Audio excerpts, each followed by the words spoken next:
வணக்கம் நண்பர்களே, welcome to just Hindi. நம்மளோட ஸ்போக்கன் ஹிந்தி வீடியோஸில் லாஸ்ட் வீடியோவில் வந்து என்ன பார்த்தோம், கஹாங் அப்படிங்கிற வேர்டு, அதாவது எங்கே அப்படின்னு கேட்குறதுக்கும் கவுன் அப்படிங்கிற வார்த்தை யார் அப்படின்னு குறிக்கக்கூடிய. ஸோ அதுக்கு சென்டென்ஸ்லாம் மேக் பண்ணி நம்ம உச்சரித்து பார்த்தோம் இல்லையா. வாங்க இந்த வீடியோவில் அடுத்த வார்த்தைக்கு எப்படி ஹிந்தியில் பேசணும் அப்படிங்கிறத பார்க்கலாம்.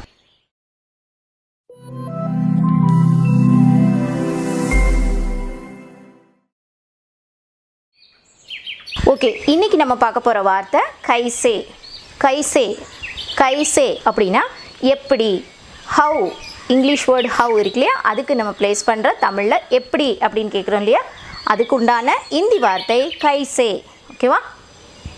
ஹம் கைசே ஜாயேங்கே. ஹம் கைசே ஜாயேங்கே. ஹம் கைசே ஜாயேங்கே அப்படின்னா நம்ம எப்படி போவோம், நாம் எப்படி போவோம், நாம் எப்படி போகிறது அப்படின்னு கேட்குறோம் இல்லையா. நாம் எப்படி போவோம் அப்படின்னு கேட்குறதுக்கு ஹம் கைசே ஜாயேங்கே. ஹம் கைசே ஜாயேங்கே. ஆப் கைசே ஹேன். ஆப் கைசே ஹேன். ஆப் கைசே ஹேன் அப்படின்னா நீங்கள் எப்படி இருக்கீங்க. நார்மலாக கேட்குறோம் இல்லையா, நீங்கள் எப்படி இருக்கீங்க. அது சிங்கிள் பர்சன் ரெஸ்பெக்டிவாக இருந்தாலும் சரி, 2-3 பேரை கேட்குறதா இருந்தாலும் சரி இல்லையா. இங்கிலீஷில் ஹவ் ஆர் யூ கேட்குறோம். ஸோ நீ எப்படி இருக்க அப்படின்னு கேட்குறதுக்கும் நம்ம ஹவ் ஆர் யூ தான் கேட்போம். நீங்கள் எப்படி இருக்கீங்க அப்படின்னு கேட்குறதுக்கும் ஹவ் ஆர் யூ தான் கேட்போம். ஸோ யூங்கிறது அந்த சின்னவங்களை கேட்குறோமா பெரியவங்களை கேட்குறோமா அப்படிங்கிறது இங்கிலீஷில் வந்து டிஃபர் பண்ண முடியாது. ஆனால் தமிழில் வந்து நீங்கள் 2 இருக்கு இல்லையா, அது மாதிரி தான் ஹிந்தியில். ஆப் கைசே ஹேங். ஆப் கைசே ஹேங், நீங்கள் எப்படி இருக்கீங்க. கைசே ஹோ. கைசே ஹோ எப்படி இருக்க. ஸோ இந்த இடத்துல எப்படி இருக்க அப்படின்னு கேட்கும்போதே முன்னாடி இருக்குது யார், நீ எப்படி இருக்க. ஸோ அந்த யூ வந்து ஒருமையை குறிக்குது. கைசே ஹோ அப்படின்னா எப்படி இருக்க. கைசே ஹோ எப்படி இருக்க. வே கைசே போலே. வே கைசே போலே அப்படின்னா அவங்க எப்படி சொன்னாங்க. நம்ம ஆச்சரியத்தில் கேட்கலாம், அவங்க எப்படி சொன்னாங்க அப்படின்னு கேட்கலாம். அவங்க எப்படி சொன்னாங்க அப்படின்னு கேட்கலாம் இல்லையா. கேட்குறோம் இல்லையா நார்மலாக, அவங்க எப்படி சொன்னாங்க, அவங்க எப்படி பேசுனாங்க அப்படின்னு கேட்குறதுக்கு வே கைசே போலே. வே கைசே போலே அப்படின்னா அவங்க எப்படி சொன்னாங்க, அவங்க எப்படி பேசுனாங்க அப்படின்னு கேட்குறதுக்கு வே கைசே போலே. மை கைசே ஆவுங்கி. மை கைசே ஆவுங்கி, நான் எப்படி வருவேன் கேட்குறோம் இல்லையா. நான் எப்படி வருவேன், நான் எப்படி வர முடியும் அப்படின்னு கேட்குறோம். நான் எப்படி அங்கே வருவேன் அப்படின்னு கேட்குறோம் இல்லையா. மை கைசே ஆவுங்கி. மை கைசே ஆவுங்கி அப்படின்னா நான் எப்படி வருவேன். கைசே ஆசக்தே. கைசே ஆசக்தே எப்படி வர முடியும். கைசே ஆசக்தே அப்படின்னா எப்படி வர முடியும் அப்படின்னு அர்த்தம். Okay, next Q.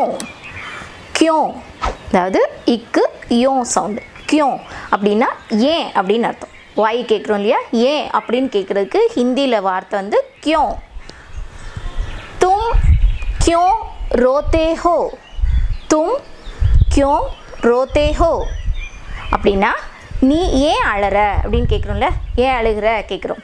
ஸோ அந்த நீ வந்து வந்தாலும் ஒன்று தான், வரலைனாலும் ஒன்று. ஏன் அழற அப்படின்னு கேட்டாலே முன்னாடி நீ இருக்கிறத தான் அர்த்தம். சரியா? சென்டென்ஸாக எழுதும்போது நீ ஏன் அழற அப்படின்னு கேட்கணும் அப்படின்னா தும் கியூ ரோத்தே ஹோ. இந்த கியூ அப்படின்னா ஏன் அப்படின்னு அர்த்தம். தும் கியூ ரோத்தே ஹோ, நீ ஏன் அழுற. கியூ ஹங்ஸ்தே ஹேங். கியூ ஹங்ஸ்தே ஹேங். கியூ ஹங்ஸ்தே ஹேங் அப்படின்னா ஏன் சிரிக்கிறீங்க, ஏன் சிரிக்கிறீங்க அப்படின்னு கேட்கலாம். ஏன் சிரிக்கிறாங்க அப்படின்னும் கேட்கலாம். ஏன் சிரிக்கிறீங்க அப்படிங்கிறது ஒரு பர்சனை பார்த்து நம்ம கேட்கும்போதும் கேட்கலாம். ஏன் சிரிக்கிறாங்க அப்படின்னும் கேட்கலாம். கியூ ஹங்ஸ்தே ஹேங். கியூ ஹங்ஸ்தே ஹேங் அப்படின்னா ஏன் சிரிக்கிறீங்க அல்லது ஏன் சிரிக்கிறாங்க, ரெண்டுமே அதான் அர்த்தம்.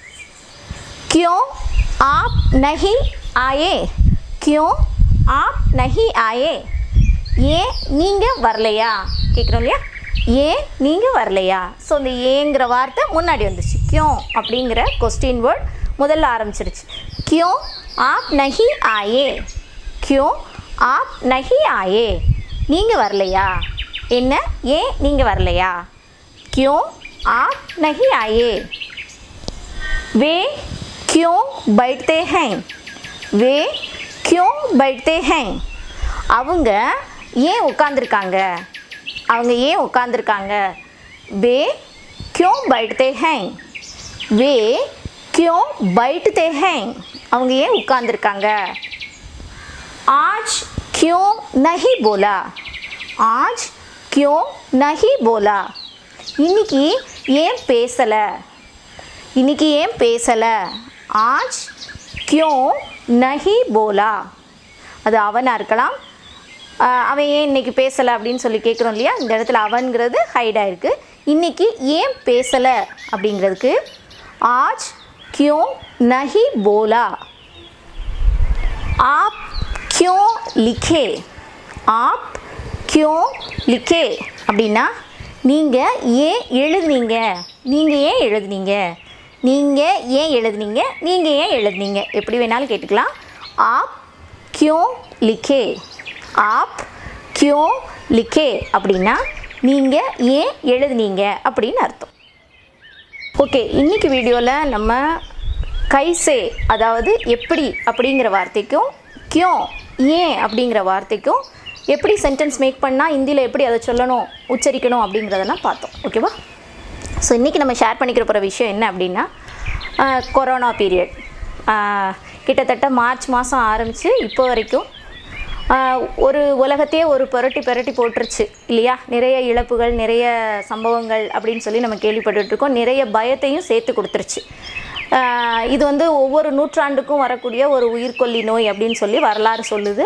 அந்த வகையில் இப்போது நம்ம தலைமுறையில் நம்ம பார்த்துட்டு இருக்கிறது இந்த கொரோனான்னு சொல்கிற இந்த வைரஸ் நம்ம பார்த்துட்ருக்கோம் ஓகேவா கிட்டத்தட்ட 5 மாதம் ஆக போகுது ஊரடங்கு அது இதுன்னு சொல்லிட்டு நம்ம ஓரளவுக்கு நம்மளை கட்டுப்பாடோடு வச்சுருந்து கடவுள் அருளாலையும் சரி நம்மளோட ஆரோக்கியத்தினாலையும் சரி அதை ஓரளவுக்கு எதிர்கொண்டு ஜெயிச்சு வந்துட்டுருக்கோம் அப்படிங்கிறது தான் மறக்க முடியாத உண்மை இல்லையா இப்போ பார்த்திங்கன்னா கட்டுப்பாடுகளெல்லாம் தளர்த்திட்டாங்க இவ்வளோ நாள் அடைஞ்சு கிடந்துட்டு திடீர்னு ஒரு ரொம்ப ஹாப்பினஸ்ஸாக தான் இருக்குது அதாவது என்ன அப்படின்னா நம்மளுக்கு ஒரு ரிலீஸ் ஆக போகிறோம் அப்படிங்கிறதையும் தாண்டி நோயோட தாக்கமும் குறைஞ்சிட்டு வருது அப்படின்னு கேட்கும்போது ரொம்ப சந்தோஷமாகவும் இருக்குது நம்ம அதிலேருந்து விடுபட்டுக்கிட்டு இருக்கோம் அப்படிங்கிறது ரொம்ப சந்தோஷமாக இருக்குது ஆனால் இப்போது வல்லுநர்கள் என்ன சொல்கிறாங்க அப்படின்னா இப்போ எல்லாமே ஓப்பன் பண்ணியாச்சு அப்படின்னாலுமே வந்து கோயில்கள் திறந்துட்டாங்க பெரிய பெரிய ஆலயங்கள்லாம் திறந்துட்டாங்க அப்படின்னாலுமே அவங்களோட அறிவுரை என்ன அப்படின்னு பார்த்தீங்கன்னா ஒரு கட்டுரையில் படித்தேன் இவ்வளோ நாள் இருந்துட்டு அதனுடைய தாக்கம் வந்து குறைய போகும்போது என்ன தான் கட்டுப்பாடுகளை தளர்த்திட்டாலுமே வந்து இப்போ 5-6 மாதமாக எங்கேயுமே போகல இப்போ உடனே ஒரு டூர் புக் பண்ணணும் பிள்ளைங்களோட எங்கடா போயிட்டு வருவோன்னு இருக்குது அப்படின்னு சொல்லி ஒரு மனநிலையில் கிட்டத்தட்ட எல்லாருமே இருப்போம் இல்லையா கைதி மாதிரி அடைப்பட்டு கிடந்துட்டோம் நம்ம தலைமுறைக்கு இந்த ஊரடங்கு இதெல்லாம் வந்து ரொம்ப ரொம்ப வித்தியாசமான நம்ம பின்னால் நம்ம வந்து சொல்லிக்கலாம் அப்படி ஒரு ஹிஸ்ட்ரி ஆயிடுச்சு ஸோ அவங்க என்ன சொல்கிறாங்க அப்படின்னா உடனே வந்து எங்கேயுமே அந்த மாதிரி வந்து போகாதீங்க அப்படின்னு சொல்லி சொல்கிறாங்க கமிட் ஆகாதீங்க அப்படின்னு சொல்கிறாங்க இல்லையா மழை பெஞ்சாலும் அந்த ஈரம் இருக்கும் பெருமழை பெஞ்சால் தூவானம் இருக்கும் அப்படின்னு சொல்கிற மாதிரி எல்லாத்துலேயும் அந்த மிச்சம் சொச்சம் அப்படிங்கிறது இருக்கத்தான் செய்யுமா அதாவது அந்த நோய் தொற்றோட தீவிரம் அப்படிங்கிறது இருக்கத்தான் செய்யும் இன்னொன்று நம்ம ஏற்கனவே ஒரு 2-3 மாதத்துக்கு முன்னாடியே நம்ம நிறைய படித்தோம் இந்த பெரிய பெரிய மால்ஸில் இந்த மாதிரி உள்ளதெல்லாம் பார்த்திங்கன்னா ஃபுல்லாக லாக்டவுன் இருந்ததுனால அவங்களோட ப்ராடக்ட் இந்த லெதர் ஐட்டம் இந்த மாதிரிலாம் பார்த்திங்கன்னா பூஞ்சை வச்சு போய் இருக்குது அப்படின்னு சொல்லி நிறைய வீடியோஸ்லாம் எல்லாருமே பார்த்தோம் எல்லாமே வந்து என்னது அப்படியே கிருமி இது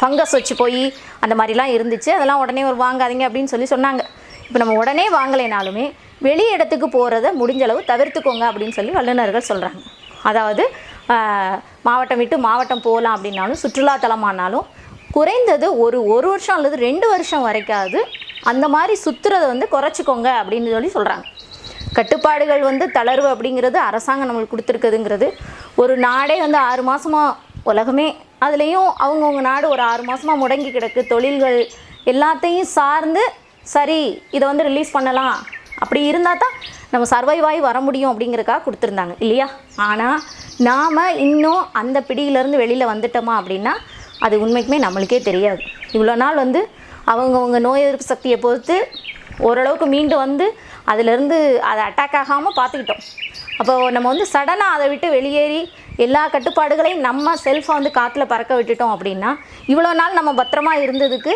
அர்த்தமே இல்லாமல் போயிடும். ஸோ தொடர்ந்து இதை இன்னும் கொஞ்ச நாள் வந்து இவ்வளோ நாள் நம்ம ஒருத்தர் ஆர்டர் போட்டு நம்ம செஞ்சோம், இனிமேல் நாமளாக செஞ்சுக்கிடுவோம். சின்ன குழந்தைங்க, கை குழந்தைங்க, கர்ப்பிணிகள் இவங்கெல்லாம் வந்து இன்னும் கொஞ்சம் நாளைக்கு அந்த அலையிறது, ரொம்ப வெளியில் போகிறதெல்லாம் தவிர்த்துக்கோங்க. எப்பயும் போல் மாஸ்க் வந்து கம்பல்சரியாக போட்டுக்கிடுவோம். அதாவது கொரோனா வருதோ இல்லையோ, நல்லா பொல்யூஷன்லேருந்து இப்போ நல்லா சேஃபாக இருக்குது. அது போடும்போது தான் ஒரு மாதிரி இருந்துச்சு, ஆனால் இப்போ போட்டதுக்கப்புறம் உண்மைக்குமே நல்லா தான் இருக்குது. வண்டி போக அந்த இதில் இருந்துலாம் நம்ம பாதுகாப்பாக இருக்கிற மாதிரி ஒரு ஃபீல் ஆகுது. தொடர்ந்து பாதுகாப்புங்கிறது எப்பயுமே இருக்கிற மாதிரி நம்ம மெயின்டைன் பண்ணிக்கிட்டே இருக்கணும் அப்படிங்கிறது தான் வல்லுநர்கள் சொல்கிறாங்க. ஸோ தொடர்ந்து எல்லாருமே வந்து அதை கவனத்தில் வச்சுக்குவோம். ஓகே ஃப்ரெண்ட்ஸ், இன்றைக்கி வீடியோ உங்களுக்கு ரொம்ப யூஸ்ஃபுல்லாக இருந்திருக்குன்னு நினைக்கிறேன். தேங்க்ஸ் ஃபார் வாட்சிங். இப்போ வந்து நம்ம ஹிந்தியில் நிறைய சென்டென்ஸ் மேக் பண்ணி அதை எப்படி உச்சரிக்கணும் அப்படிங்கிறத ஸ்போக்கனாக சொல்லி பார்த்தோம். சொல்கிறதுக்கு ரொம்ப எளிமையாக இருந்திருக்கும்னு நினைக்கிறேன். என்ன தான் இருந்தாலும் இதில் எழுதியிருக்க அந்த சென்டென்ஸ் வந்து என்ன எழுத்து அப்படின்னு தெரிஞ்சுக்கணும்னு நீங்கள் ஆசைப்பட்டீங்கன்னா நம்ம சேனலில் வர ஹிந்தியோட உயிரெழுத்துக்கள் மெய்யெழுத்துக்கள் அப்படிங்கிற வரிசையாக, அதாவது இனிஷியலாக இருந்து போகிற வீடியோஸும் இருக்குது. ஸோ தொடர்ந்து அதையும் பாருங்கள், லைக் பண்ணுங்கள், உங்கள் ஃப்ரெண்ட்ஸ்க்கெலாம் ஷேர் பண்ணுங்கள். நம்ம சேனல் பற்றின உங்களோட ஒப்பீனியனை கமெண்ட் பாக்ஸில் பதிவு பண்ணுங்கள். இது வரைக்கும் சப்ஸ்கிரைப் பண்ணாதவங்க நம்ம சேனல் ஜாஸ் ஹிந்திக்கு சப்ஸ்கிரைப் பண்ணுங்கள். ஈஸியாக படிங்க, எளிதாக பேசுங்க. இந்த நாளும் இனிய நாளே.